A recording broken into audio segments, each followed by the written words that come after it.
अथ श्री बृहस्पतिवार व्रत कथा। भारतवर्ष में एक प्रतापी व दानी राजा राज्य करता था। वह नित्य गरीबों और ब्राह्मणों की सहायता करता था। यह बात उसकी रानी को अच्छी नहीं लगती थी। वह न तो गरीबों को दान देती, न भगवान का पूजन करती और राजा को भी दान देने से मना किया करती थी। एक दिन राजा शिकार खेलने वन को गए हुए थे तो रानी महल में अकेली थी। उसी समय बृहस्पति देव साधु वेश में राजा के महल में भिक्षा के लिए गए और भिक्षा मांगी। रानी ने भिक्षा देने से इनकार कर दिया। कहा, हे साधु महाराज, मैं तो दान पुण्य से तंग आ गई हूँ। मेरा पति सारा धन लुटाते रहता है। मेरी इच्छा है कि हमारा धन नष्ट हो जाए, फिर न रहेगा बांस न बजेगी बांसुरी। साधु ने कहा, देवी तुम तो बड़ी विचित्र हो। धन संतान तो सभी चाहते हैं, पुत्र और लक्ष्मी तो पापी के घर में भी होनी चाहिए। यदि तुम्हारे पास अधिक धन है तो भूखों को भोजन खिलाओ, प्यासों के लिए प्याऊ बनाओ, मुसाफिरों के लिए धर्मशालाएं खुलवाओ। जो निर्धन अपनी कुंवारी कन्या का विवाह नहीं कर सकते उनका विवाह करा दो। ऐसे कोई काम कीजिए जिनके करने से तुम्हारा यश लोक परलोक में फैलेगा। परंतु रानी को इस उपदेश का कोई प्रभाव न पड़ा। वह बोली, महाराज आप मुझे न कुछ न समझाइए। मैं ऐसा धन नहीं चाहती जो हर जगह बांटती फिरूं। साधु ने उत्तर दिया, यदि तुम्हारी ऐसी इच्छा है तो तथास्तु, तुम ऐसा करना। बृहस्पतिवार को घर लीपकर पीली मिट्टी से फिर अपना सर धोकर स्नान करना, भट्टी चढ़ाकर कपड़े धोना। ऐसा करने से आपका सारा धन नष्ट हो जाएगा। इतना कहकर वह साधु महाराज वहाँ से आलोप हो गए। साधु के कहनानुसार कही हुई बातों पूरा करते ही रानी को केवल 3 बृहस्पतिवार ही बीते थे। उसकी समस्त धन संपत्ति नष्ट हो गई। भोजन के लिए राजा का परिवार तरसने लगा। तब एक दिन राजा ने रानी से बोला, हे रानी, तुम यहीं रहो, मैं दूसरे देश को जाता हूँ, क्योंकि यहाँ पर सभी लोग मुझे जानते हैं, इसलिए मैं यहाँ कोई छोटा कार्य नहीं कर सकता। ऐसा कहकर राजा परदेश चला गया। वहाँ वह जंगल से लकड़ी काट कर लाता और शहर में बेचता। इस तरह अपना जीवन व्यतीत करने लगा। इधर राजा के परदेश जाते ही रानी और दासी दुखी रहने लगी। एक बार जब रानी और दासी को 7 दिन तक बिना भोजन के रहना पड़ा तो रानी ने अपनी दासी से कहा, हे दासी, पास ही नगर में मेरी बहन रहती है, वह बड़ी धनवान है, तू उसके पास जा, कुछ ले आ ताकि थोड़ी गुजर बसर हो जाए। दासी रानी की बहन के पास गई। उस दिन गुरुवार था। रानी की बहन उस समय बृहस्पतिवार की व्रत कथा सुन रही थी। दासी ने रानी की बहन को अपनी रानी का संदेशा दिया, लेकिन रानी की बड़ी बहन ने कोई उत्तर नहीं दिया। जब दासी को रानी की बहन से कोई उत्तर नहीं मिला तो वह बहुत दुखी हुई। उसे क्रोध भी आया। दासी ने वापस आकर रानी को सारी बात बता दी। सुनकर रानी ने अपने भाग्य को कोसा। उधर रानी की बहन ने सोचा कि मेरी बहन की दासी आई थी, परंतु उससे नहीं बोली तो इससे वह बहुत दुखी हुई होगी। कथा सुनकर पूजन समाप्त करके वह अपनी बहन के घर आई। कहने लगी, है बहन, मैं बृहस्पतिवार का व्रत कथा कर रही थी। तुम्हारी दासी मेरे घर आई थी, परंतु जब तक कथा होती है तब तक न उठते हैं ना ही बोलते हैं, इसलिए मैं नहीं बोली। कहो दासी क्यों गई थी? रानी बोली, बहन तुमसे क्या छिपाऊं, हमारे घर तो खाने को अनाज तक नहीं था। ऐसा कहते ही रानी की आंखें भर आई। उसने दासी समेत पिछले 7 दिनों के भूखे रहने तक की बात अपनी बहन को विस्तार पूर्वक सुना दी। रानी की बहन बोली, देखो बहन, भगवान बृहस्पति देव सबकी मनोकामना को पूर्ण करते हैं। देखो शायद तुम्हारे घर में अनाज रखा हो। पहले तो रानी को विश्वास नहीं हुआ, पर बहन के आग्रह पर उसने अपनी दासी को अंदर भेजा तो सचमुच अनाज से भरा एक घड़ा मिला। यह देखकर दासी को बड़ी हैरानी हुई। दासी रानी से कहने लगी, है रानी, जब हमको भोजन नहीं मिलता तो हम व्रत ही तो करते हैं, इसीलिए क्यों ना इनसे व्रत और कथा विधि पूछ ली जाए ताकि हम भी व्रत कर सके। तब रानी ने अपनी बहन से बृहस्पतिवार के व्रत के बारे में पूछा। उसकी बहन ने बताया, बृहस्पतिवार के व्रत में चने और दाल की मुनक्का से भगवान विष्णु का केले की जड़ में पूजन करे तथा दीपक जलाए, व्रत कथा सुने, पीला भोजन ही करे, इससे बृहस्पति देव प्रसन्न होते हैं। व्रत पूजन विधि बताकर रानी की बहन अपने घर लौट गई। 7 दिन के बाद जब गुरुवार आया तो रानी और दासी ने व्रत किया। गुड़साल में जाकर चना गुड़ लेकर आई, फिर उससे केले की जड़ में तथा विष्णु भगवान का पूजन किया। अब पीला भोजन कहाँ से आए, इस बात को लेकर दोनों दुखी थे, लेकिन उन्होंने व्रत रखा था, इसलिए बृहस्पति देव उनसे प्रसन्न हुए थे। इसलिए वे साधारण व्यक्ति का रूप धारण कर 2 थालों में सुंदर पीला भोजन दासी को दे गए। भोजन दास पाकर दासी प्रसन्न हुई, फिर रानी के साथ मिलकर भोजन ग्रहण किया।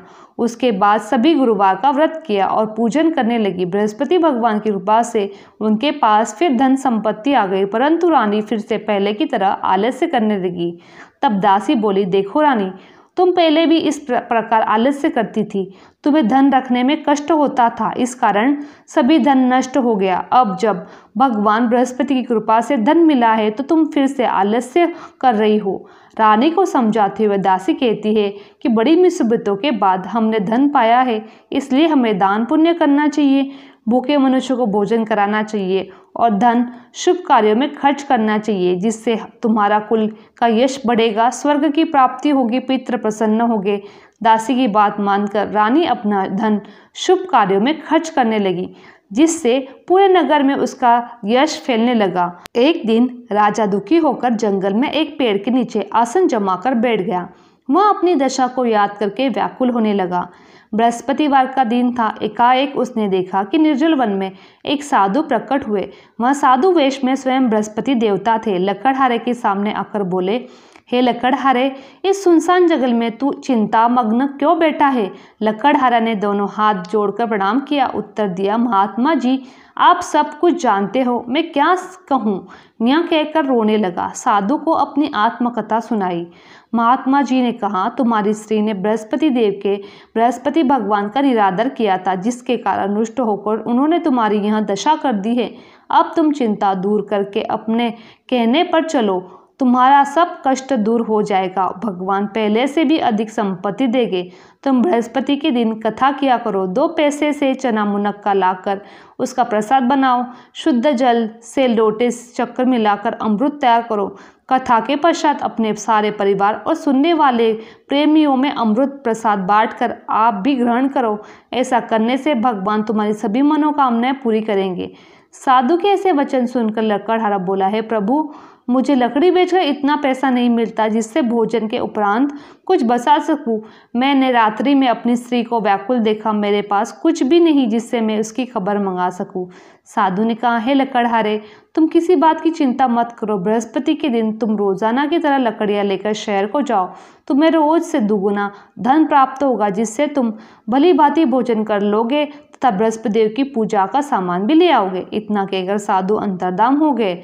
धीरे धीरे समय व्यतीत होने पर फिर वही बृहस्पतिवार का दिन आया। लकड़हारा जंगल से लकड़ी काटकर किसी शहर में बेचने गया। उसे उस दिन से अधिक पैसा मिला। राजा ने चना गुड़ आदि लाकर बृहस्पतिवार का व्रत किया। उस दिन उससे सभी क्लेश दूर हो गए, परंतु जब दोबारा गुरुवार का दिन आया, बृहस्पतिवार का व्रत करना भूल गया। इस कारण बृहस्पति भगवान नाराज हो गए। उस दिन उस नगर के राजा ने विशाल यज्ञ का आयोजन किया था तथा शहर में यह घोषणा करा दी थी, कोई भी मनुष्य अपने घर में भोजन न बनवाए, न आग जलावे। समस्त जनता मेरे यहाँ भोजन करने आवे। इस आज्ञा को जो न मानेगा उसे फांसी की सजा दी जाएगी। इस तरह की घोषणा संपूर्ण नगर में करवा दी गई। राजा की आज्ञानुसार शहर में सभी लोग भोजन करने गए, लेकिन लकड़हारा कुछ देर से पहुंचा, इसलिए राजा उसको अपने साथ घर ले जाकर भोजन करा रहा था। रानी की दृष्टि उस खूंटी पर पड़ी जिस पर उसका हार लटका हुआ था। वहां पर नहीं दिखाई दिया। रानी ने निश्चय किया कि मेरा हार इस मनुष्य ने चुराया है। उसी समय सिपाहियों को बुलाकर उसको कारागार में डलवा दिया। जब लकड़हारा कारागार में पड़ा और बहुत दुखी होकर विचार करने लगा कि न जाने कौन से पूर्व जन्म के कर्म से मुझे यह दुख प्राप्त हुआ है, और उसी साधु को याद करने लगा जो जंगल में मिला था। उसी समय तत्काल बृहस्पति साधु के रूप में प्रकट हुए। उसकी दशा को देखकर कहने लगे, अरे मूर्ख, तूने बृहस्पतिवार की कथा नहीं की, इस कारण तुझे दुख प्राप्त हुआ है। अब चिंता मत कर, बृहस्पतिवार के दिन कारागार के दरवाजे पर 4 पैसे पड़े मिलेंगे, उनसे तू बृहस्पति देव की पूजा करना, तेरे सभी कष्ट दूर हो जाएंगे। बृहस्पतिवार के दिन उसे 4 पैसे मिले। लकड़हारा ने कथा कही। उसी रात बृहस्पति देव ने उस नगर के राजा को सपने में कहा, हे राजा, तुमने जिस आदमी को कारागार में बंद करवा दिया है वह निर्दोष है, वह राजा है, उसे छोड़ देना। रानी का हार उसी खूंटी पर लटका है, अगर तूने ऐसा नहीं किया तो तेरा राज्य नष्ट कर दूंगा। इस तरह रात्रि के सपनों को देखकर राजा प्रातःकाल उठा, खूंटी पर हाथ देखकर लकड़हारे को बुलवाकर क्षमा मांगी तथा लकड़हारे को योग्य सुंदर वस्त्र आभूषण देकर विदा कर दिया। बृहस्पति देव की आज्ञानुसार लकड़हारा अपने नगर को चल दिया। राजा जब अपने नगर के निकट पहुंचा तो उसे बड़ा आश्चर्य हुआ। नगर में पहले से अधिक बाग, तालाब, कुएं तथा बहुत सी धर्मशाला, मंदिर आदि बनी है। राजा ने पूछा, यह किसका बाग है और धर्मशाला है? तब नगर के सब लोग बोले, यह रानी और बांदी का है। तो राजा को आश्चर्य हुआ और गुस्सा भी आया। जब रानी ने यह खबर सुनी कि राजा आ रहे हैं तो उन्होंने बांदी से कहा, हे दासी, देख राजा हमको कितनी बुरी हालत में छोड़ गए थे। हमारी ऐसी हालत देखकर वह लौट न जाए, इसलिए तू दरवाजे पर खड़ी हो जा। आज्ञानुसार दासी दरवाजे पर खड़ी हो गई। राजा आए तो उन्हें साथ लेकर आना। तब राजा ने क्रोध करके अपने रानी से पूछा कि यह धन तुम्हें कैसे प्राप्त हुआ है? तब उन्होंने कहा, हमें यह सब बृहस्पति देव के व्रत के प्रभाव से हुआ है। राजा ने निश्चय किया कि 7 रोज बाद तो सभी बृहस्पति देव का पूजन करते हैं, परंतु मैं प्रतिदिन दिन में 3 बार कहानी तथा रोज व्रत किया करूंगा। अब हर समय राजा के दुपट्टे में चने की दाल बंधी रहती थी तथा दिन में 3 बार कहानी खेता। एक रोज राजा ने विचार किया कि चलो अपनी बहन के यहाँ हो आवे। इस तरह निश्चय कर राजा घोड़े पर सवार हो अपनी बहन के यहाँ चलने लगा। मार्ग में उसने देखा कुछ आदमी मुर्दे को लेके जा रहे हैं। उन्हें रोककर राजा ने कहा, अरे भाइयों, मेरी बृहस्पति देव की कथा सुन लो। वे बोले, लो, हमारा तो आदमी मर गया है, इसको अपनी कथा की पड़ी है। परंतु कुछ आदमी बोले, अच्छा कहो, हम तुम्हारी कथा भी सुनेंगे। राजा ने दाल निकाली और जब आधी कथा हुई तो मुर्दा हिलने लग गया। अब कथा समाप्त हो गई तो राम राम करके मनुष्य उठकर खड़ा हो गया।